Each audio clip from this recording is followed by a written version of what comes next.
Олежи болам деді. Ona тіліңе қотым шықсын. Ойланамсыз шақа olur mu? Главный герой спектакля – отец большого семейства Муидин, вернувшись с похорон своего односельчанина, которого в последний путь не пришли проводить дети, задумал умирать. Его цель – проверить действия своих 4 детей, которые не навещали родителей несколько месяцев. Затею Муидин Бея поддержала супруга Хатиджи и сосед Мамут.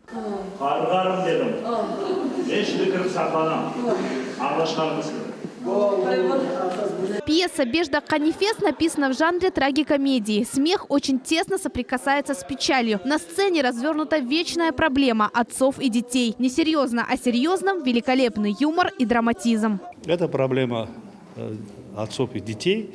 И что главное в этой проблеме – родителей все время надо, когда они живы, уважать, любить их. Я не знаю, лелеять, потому что ближе родителей больше на свете ни у кого ничего нету. Не только родители нам нужны, но и мы им нужны. Им нужно наше внимание и наша забота. И человек, вышедший со спектакля, если у него появилось хотя бы просто желание позвонить родителям, считая, что мы выполнили свою миссию. Премьера спектакля с успехом прошла в Крымско-Татарском театре. Интрига трагикомедии держала зрителей в напряжении в течение 1,5 часов и никого не оставила равнодушным. Такое вот впечатление, что вот они душу вложили.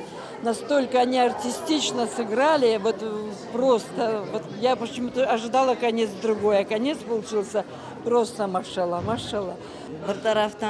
Мы и смеялись, и плакали, ведь не всегда получается уделить родителям должного внимания. И этот спектакль стал неким уроком для нас.